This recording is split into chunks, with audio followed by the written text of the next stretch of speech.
let's just go over a few of Chanel's price increases over the years. For the Chanel Medium Classic Double Flap, 1995, she was $250. Okay, y'all.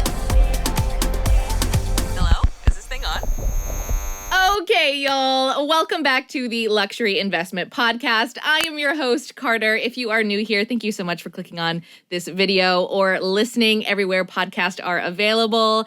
I talk all things luxury investments and how to make your closet into an investment portfolio. So if that is a bit of you, stick around. This is episode 11, and it is going to be a doozy. This is going to be a conversation starter. I cannot wait to listen to you guys' insight in the comments, because it's all about Chanel price increases. Let's talk about it. Is it inflation? Is it cost of materials? Is it cost of goods? Is it simply business strategy? We are going to get into all of the details and the gossip today on this podcast. Get ready. Okay, let's just go over a few of Chanel's price increases over the years. For the Chanel Medium Classic Double Flap, 1995, she was $250. If you had a great grandma who bought Chanel then, girl, you are lucky. I wish I was you. Oh my God. Are there any of you out there? Are there any of you that your great grandma was a huge Chanel fan in the 50s and 60s and 70s and has handed down to you all of the Chanel double flaps she bought? That would be legendary. Does anybody know of a person like that? Because listen, I want to meet you. Come on the podcast. We'll have a chit chat about it. I feel like that would be so much fun to discuss and just to look at the bags. Oh my God. But shortly after that, of course, price increases did happen. Let's go to 1990. In 1990, $1,150 for the Chanel double flap in size medium. In 2010, $2,850. 2016, $4,900. 2017, $5,900. But now we come to 2021. Whoo, the black hole in all of our lives, where the double flap increased 3 times in 1 year. Yeah, 3 times. January, $6,850. May, $7,800. And November, $8,800 plus the tax, girl. And that is where it is still at today. That's a lot of price increases. So let's get into it. Why has Chanel price increased so many times throughout the year at such a multiplied rate? Is it inflation? No. Absolutely not. The price increases are pretty much double inflation every single year. There is no way inflation alone can really be justified. Is it due to the rise in material and labor? That's a fan favorite. A lot of people say yes. I say absolutely not. Literally no chance, because it's no secret that Chanel has not gone up in quality throughout the years. Since its vintage days, it's only decreased. There used to be 24 karat gold hardware. Now there isn't. There used to be much thicker leathers on the lambskin bags, which is now infamously fragile. Quality is at an all-time low. So can we really justify it being only materials and labor?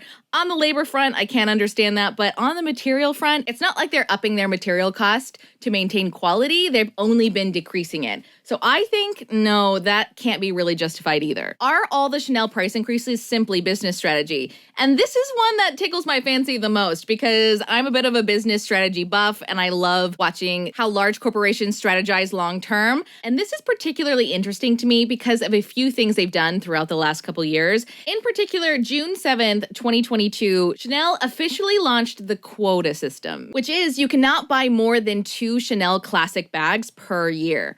Very, very interesting, because Chanel has said publicly it's not that they don't want to manufacture, it's just that the demand has consistently outweighed their forecast. Now, do we believe them? Is Chanel price increases simply due to a bag shortage because demand is so high? Or is this all business strategy and they're just leveraging their brand positioning because maybe they're planning their debut on the stock exchange? As of now, they're still privately owned, but the rumors are circulating. I personally don't think Chanel is interested in giving up their financials to get into the stock exchange, and I don't think they need to. I think Chanel is simply just trying to build scarcity. They're looking at their strategy long term, and they know their main value comes from their brand morale and longevity throughout the years. So I leave the question up to you. Is Chanel increasing their prices so often and introducing quotas because there's simply not enough bags to go around? And the more they increase in price, they will offset this issue that they're having in their back end. Less people will be able to buy the bags, and they'll be able to catch up in manufacturing. Or is this just long-term business strategy that says if we increase our prices so much, it will automatically produce scarcity and increase the asset value to our customers, meaning they want to continue buying because they know their money is safe in this product? Let me know in the comments below. I'm really curious to see your answers. I will tell you what I think, though. I think there is a big tell sign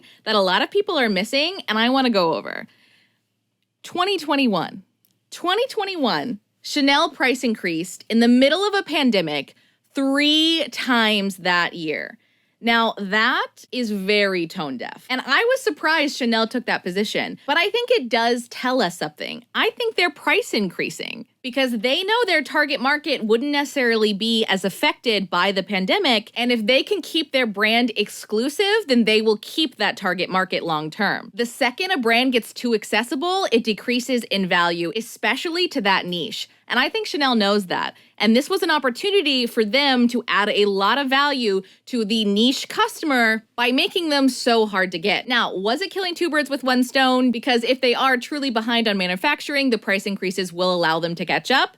Maybe, but only their strategy team really knows. The big question is, though, is Chanel trying to be Hermes? That was the biggest uproar comparison when Chanel introduced the 2-bag quota every year because, of course, Hermes has the same quota. If you don't already know, you cannot buy an Hermes bag in store. You have to get offered one, and you can only be offered 2 quota bags a year. That is the Hermes game, and thus the question, is Chanel just trying to be Hermes? Now, I find the Hermes business strategy over the last 5 years very interesting. Hermes has not decreased their quality, and they have not increased their prices significantly at all, anywhere near as many times as Chanel. And of course, every time Chanel has a huge price increase and gets closer and closer to that Birkin and Kelly price, you have a new group of people that says, oh, I'm never gonna buy Chanel again. They're too close to Hermes. They're never gonna be Hermes. I'm only gonna buy Birkins and Kellys from now on. Now, is Hermes doing this on purpose because they're letting Chanel take the heat? And by comparison, they seem like the good guy?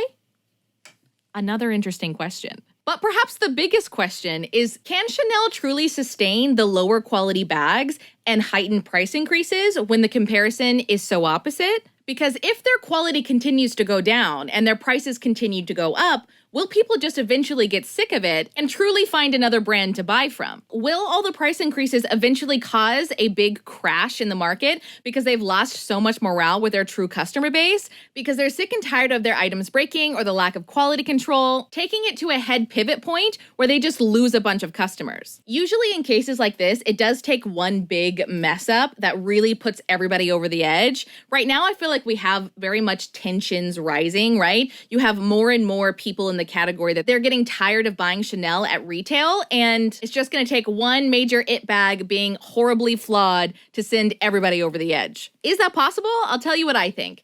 I think no, not how the game is being played right now.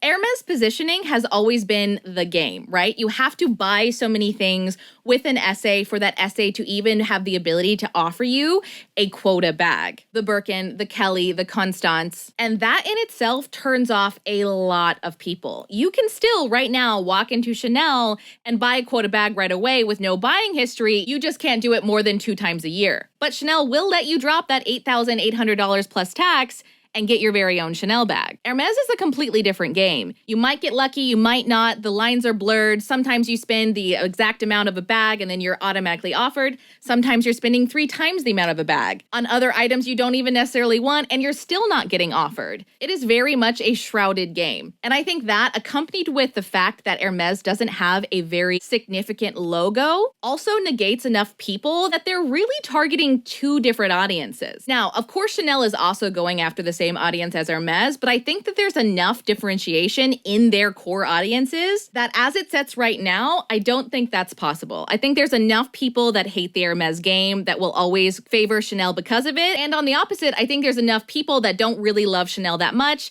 and love the exclusivity that Hermes offers that they'll probably just continue to stick to Hermes. But if Chanel continues on this track and makes some of their bags extremely hard to get, guess what? They're going to get those scarcity-seeking customers because in that niche, scarcity is king. But again, I'll leave that debate up to you. I'm super curious to hear your thoughts down in the comments. That's all the debate I have for you today. While you're down there, pretty please rate this podcast though, because it very much helps out a brand new podcast like mine. And if you are video inclined, I do also upload all of these episodes to my YouTube channel. And come find me on Instagram at Currently Carter so we can continue this big debate and chat all together. And I will see you guys in my next one. Bye. There used to be much thicker leathers.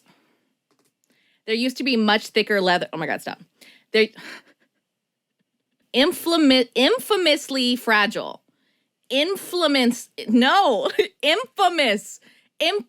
no L. There's literally no L in that word. Infamously. There it is. I got it now. Ha ha.